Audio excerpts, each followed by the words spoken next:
So I'd like to begin my first question by asking, when did your profound commitment to environmental conservation and climate action, particularly through initiatives like Solution 17 Green, become evident in your life? Okay, I didn't jump on environmental story, right? It started as, after graduation, I was practicing I actually practiced as civil engineer, right? And I was doing a couple of jobs, and I was doing PP, what you call PP, extra money job, that you get some kind of job. But then my heart was in developing youth and children, because I was really passionate about that project. So I went on to resign my job in 2000, I think. In year 2000, I resigned. I resigned for nothing. I resigned to start social impact projects. And so that continued till the story I told you that took me to Italy was about youth empowerment, art, poetry, and all of that. And thereafter, I'd supervised and implemented some other projects. But in 2018, after we won that award in Germany, I looked through the SDGs and I looked at which of the goals should we prioritize, apart from the fact that we've been in education for so long. And what caught my fancy at that time is the environment. Because if we continue to live in an unsustainable environment, we might not have this planet. And there is no planet B, right? So the award motivated me to start developing sustainable projects, to start designing sustainable projects on environment. And another thing that motivated me was when I was running my master's. I didn't go for my master's until about after graduation. I think I went for my master like over almost 20 years after I graduated. So when I was writing my dissertation, I realized that my topic was the regulation system towards house failure in Nigeria, Lagos, and Lekki was my point of primary assignment. So while investigating that project, two things came to mind: environmental pollution and lack of culture of integrity.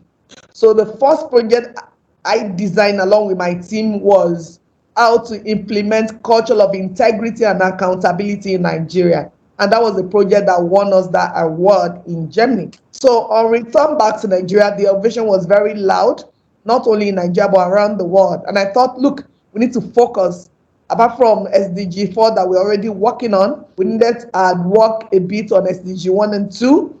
But SDG 13 became very important because in SDG 13, you can actually implement all the goals. And this is what brought Solution 17 on the table. The meaning of Solution 17 is condensing the entire goal from 1 to 17 to solve one problem at a time. So we have Solution 17 for education development, Solution 17 for climate action. So each of the projects we implement, all the entire 17 goals always come up in our project implementation phases. So basically, it jumped on me in 2018, and it's not going to go off for a long time until we have sustainable environment. So that's it.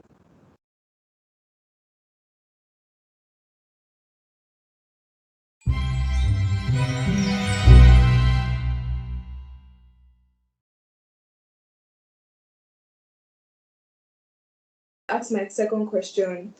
Ma, being a climate activist in Nigeria, where the number of activists is limited, how do you learn your aspirations into reality? Basically, I'm not bothered by what happened around me. I'm bothered by the vision and mission that I've set for myself.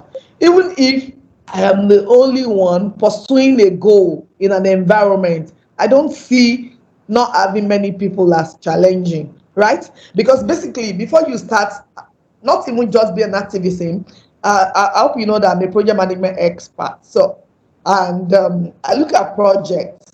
When I'm designing, I look at the end goal before I start to implement.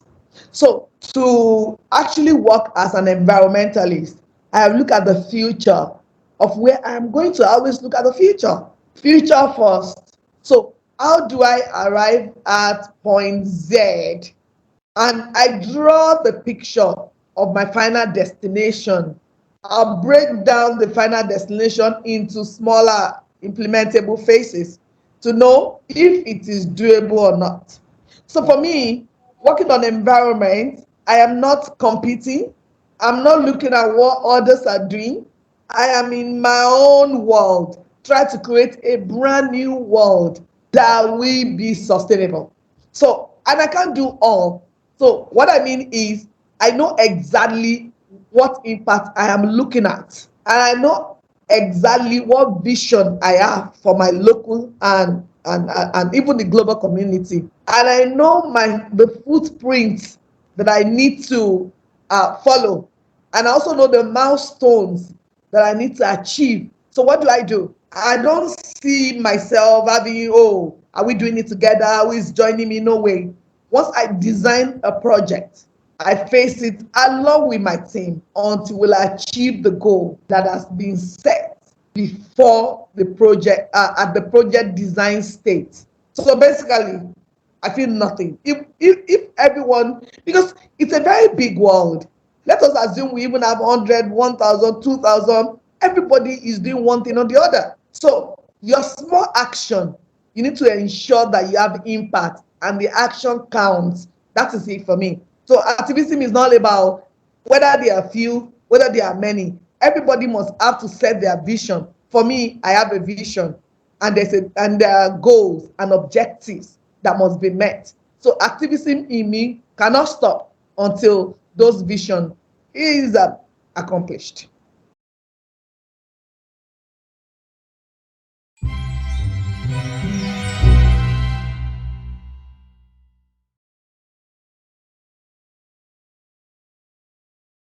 I'd like to ask my next question now. Okay, Ma, we read about your ambition goals of planting 10 million trees in selected schools across Nigeria by 2030. And might I say it's impressive. Can you share your progress on this journey and whether you're nearby of this achievement of your if you're nearing the achievement of your objective? Yes, that plan was drawn in 2021, really.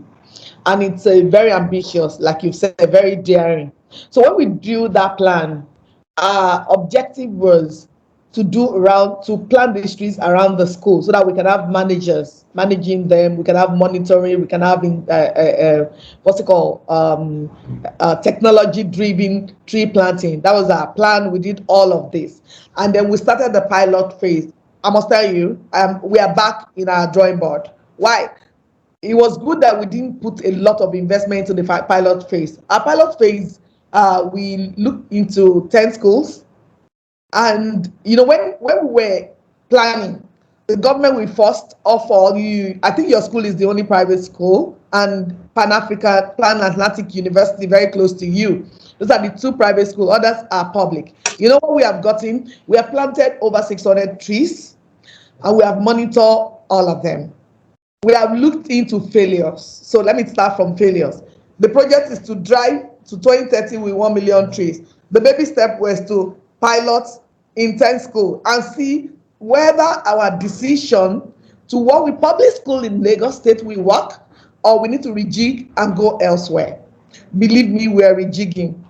The effort that private institution or private school put into securing such project is not the same at the public level. The I don't care attitude in public school is so much. We've had to replace tree over and over and over. Imagine last man truck coming in to pick certain things within the school and just brush about 20 trees at a time. They don't have ownership mentality. Either So in the for public us, school. in the public school, all the public schools, the only public school where we did not have a problem is girls' school only. That's Evan something college in Bariga.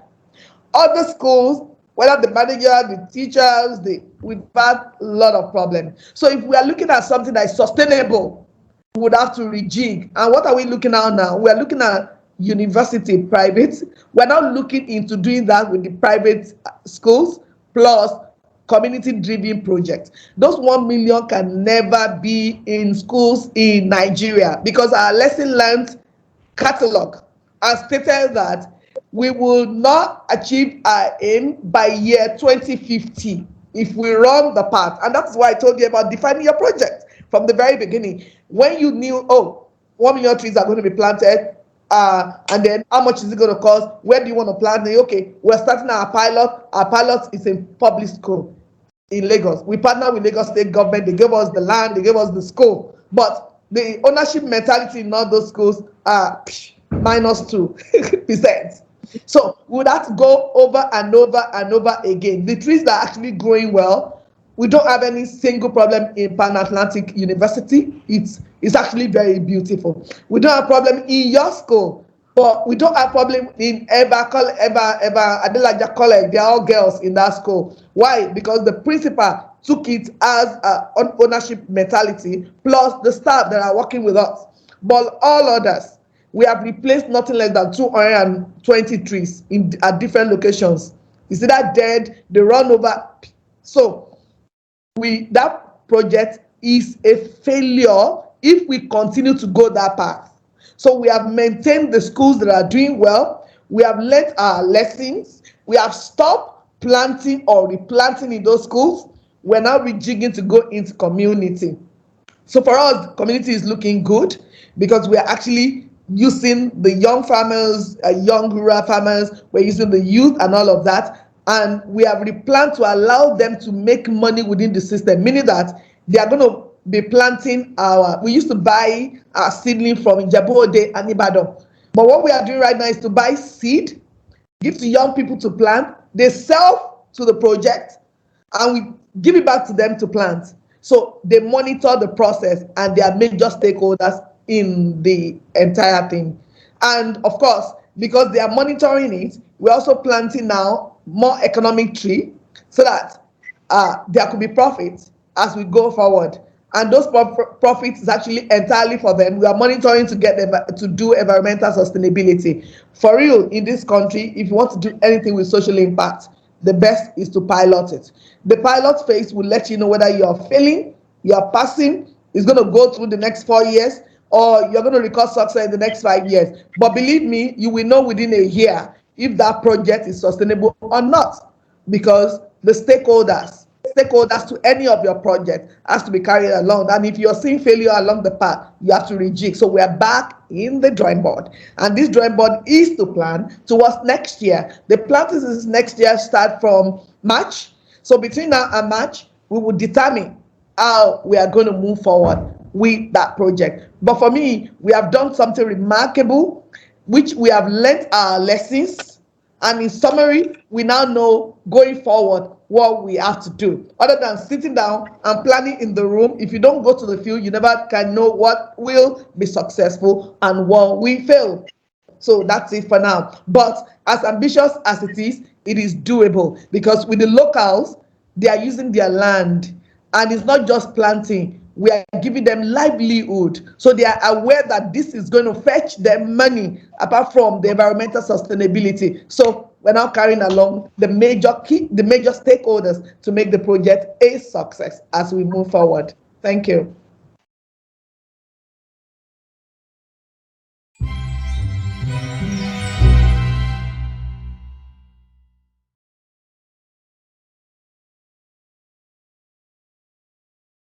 I'd like to ask my next question. Ms. Foluke Micheal, becoming the 2018 Global Leader of the United Nations SDG Action Award in the Innovators category is truly remarkable. Can you share the thoughts that crossed your mind when your name was announced and you received the award? Well, we did not implement that project for award's sake. We didn't even know that award are possible while you are implementing. But one thing is clear, like I told you during my master's days in University of Salford, based my final project on the regulation system on building collapse in Nigeria. Because the 19, I can't remember, 2016 collapse, I can't remember in 2015 there was a major Lekki collapse that became serious news. So I just wanted to investigate why building kept collapsing in Nigeria every year. That was what I wanted to do in right there in the UK. So I told you after the implementation of the after I finished the dissertation I submitted, my professor is a Swiss lecturer, told me that you need to do this in Nigeria as a real life project because Nigerian government might not know that the corruption system within the country is why buildings are collapsing. And it was really intrigued for me because I thought building might be collapsing. Since I'm an engineer, it could be engineering failure. So I wanted to see something different from failure, bad material use, and all of that. But to my greatest surprise, the reason why building collapse is because there is a very robust regulation system, but it's not enforced. Meaning that all of us are living in the house. You don't even know how your house is built. You don't even know whether the house you are living. Ask your mom and dad today. Ask them this question: does the house has ask them for certificate of fitness? Not even me. I don't have. I can't give my children because I don't even have. So in Lagos, we're supposed to be building at each building phase, right? You're supposed to be getting a certificate of completion. Some kind of expert needs to get into the house and see whether that house or whether that foundation is well done, whether the walling system is good. But believe me, most of the builders in this part of Nigeria will pay money to the government, they build nonsense and they deliver it. So it's collapsing because they do not have they have regulation system that is not followed, no enforcement. If anyone is caught, they will go and settle. Settle means kickback. They give money and they finish stuff. So that was my project. So I came back to Nigeria with that. Gosh, corruption. So let's do corruption in Nigeria. So the project, my new Nigeria Free from Corruption, was what gave us the award. So I came with passion to investigate a system, and we partnered with EFCC and German consulate in Lagos. So the project was really stressful because we had to use 20 schools. We had to teach them to see the new Nigeria they would love to see. They had to do poetry, they had to do prose, they had to do paintings of the new Nigeria they needed to see. We converted that project from the painting form into digital, what's it called, animation. And that was how Corruption Busters were backed. And so we felt, look, this project is very important. We need to bring the entire country to all. We needed the Nigerian presidency to be part of it. And good enough, the Vice President of Nigeria, Professor Wale Oshibajo, honored the invitation and came for the launch. That launch was on December 9, 2017, and we're trading across the world because that was International Day Against Corruption. So we were nominated based on that. For me, we did something good. We wanted to continue so that the culture of integrity and accountability can be promoted all over school, all of us in Nigeria. And so by January, we're nominated, and we're about 746 organizations and government that were nominated for the award from 125 countries in 6 continents. So it was okay that we're nominated. And by the end of February, that 2018, we became one of the 30 organizations all around the world. Oh my God, that was enough for me. That was enough celebration. We were all invited over to Germany. So when the award was called as the best innovator, you can imagine Nigeria government, a lot of it was UN system, and everybody were there. The passion to which I deliver my speech, acceptance speech, will tell you how the passion in me came out. It was really mind-blowing. And at that point, the hero in me was, I will take the world. So that was it. If we could do something in Nigeria as passionate as building the culture of integrity and accountability, which we are still going to continue with this government, right? It means that if group of young people in your school come together that they want to change the narrative in Nigeria, they will get it done. It's all about passion, vision, determination, I can do attitude.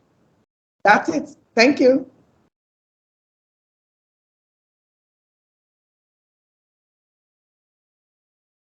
So my question is, have you ever faced any sort of discouragement from people imposing their opinions about climate related matters on you?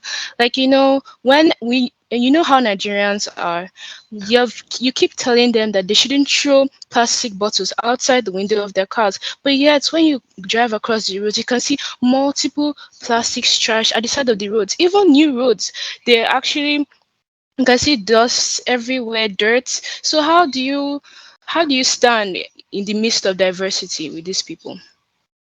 Okay, let me tell you a story. About 20 years ago, right? I went to a particular country and I saw that when they buy maybe stuff in McDonald's or everything, everybody keep their stuff, right? And you don't see uh, people throwing bottles. They will hold it until they get to the next place where they will find the trash stuff and they put it right inside. And I began to observe for many years. And I realized that it's the same in so many places, apart from central New York. I still went to New York last year. I saw a whole lot of trash and all of that. But the good thing is that by morning, you won't see them anymore because they have sweepers and everything is disappeared.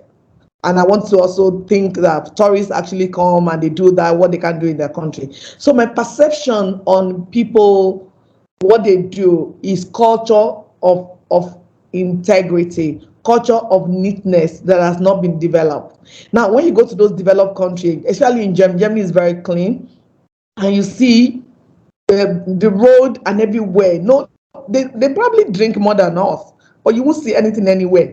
The culture says that if I'm in that country, I don't throw stuff in Nigeria as well. I've stopped long time ago. That culture, I'm embedded in that culture. And so because the I have the what's it called? The consciousness not to litter the road, that thing will not make me to drop. So when if I see anybody close to me doing it, I immediately correct them. That means the culture of the country that I visit is actually rubbing on me. I feel leadership is so important in this perspective. Now, people don't even understand what they do. And so what? We're asking for food. You're asking him not to draw anything. You can't even force people to do it. They have their opinion like they've been doing it before their father was born. That's the culture. We have this bad culture in Africa that needs to change. And it will not start overnight. It will have to start from government, leaders. Leaders, how do they do it? There must be a sort of enforcement, not like beating or arresting. There must be a lot of awareness raising on the radio and everywhere. The reason why you shouldn't, 10 reasons why the road, why cans must not be dropped on the road in different languages, because we have to start to teach this culture as if they're children. Adults are the one doing that. So you can't tell an adult, why are you throwing bottle? He will not even answer you. He will just walk past you. So I think building a culture of holiness is now important in this part of Africa. If you are in the UK and you're unable to drop anything on the table, on the floor, including our leaders, they won't drop. They hold on to it. Why? Because the system is not allowing it. It's because you are a pig once you do that. And if you want to continue to be human, you need to imbibe. There are signs everywhere. There are cans, what's it called, trash boxes everywhere. Around the corner, you're walking past a street, whether in America or anywhere, you're seeing at each junction, they put it there. Now, you haven't put anything. We don't even have waste management system in the country. So there is no sign as to your bottles here, your papers here on the road, normal road. And then you don't have the waste management system that allow those waste to be carried overnight. By the time you are waking up, you are seeing them no more.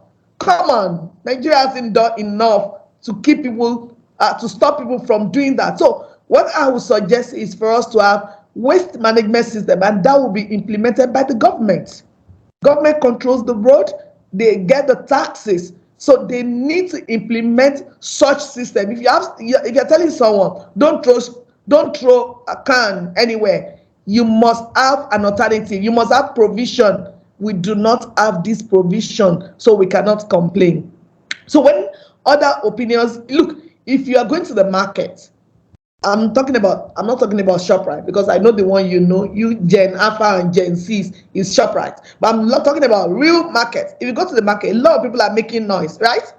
And you are going to buy stuff. Are you bothered by what they say? You just go straight, buy your stuff, and get out of the market. So this is how you should be when you're implementing your project. You don't care what people are saying. There will be opinion. If you dare listen to opinion, ladies, you will not get to your destination. So that is how you have to be firm about what you're doing. Let people know you as Miss Clean, Miss Holiness, Miss Godliness. They will call you a sort of name. Like a lot of people are talking in the market at the same time. Do you hear? You just go straight and do what you have to do.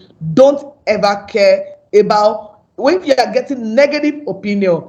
Be a good listener. Absorb it. Sieve it. You know how to unpack it from your head, and go with your positive opinion. The opinion you should sit down and listen to is the one that is making sense, and you will know is making sense, right? I am never bothered about opinion. Yes, I've seen challenges, lot of challenges, but the truth is that the challenges can only break me for few minutes, few hours. I'll still dust myself, move forward in whatever things I need to do, and nothing can break me down from doing that which I have set to do or to achieve. So no, challenges will come. Even as I'm speaking to you now, there's a challenge that I need to solve. So challenges are your pathway to success. And so when you fail in one category, or you fail in doing certain things, don't see it as failure. See it as learning curve to pass again. Thank you.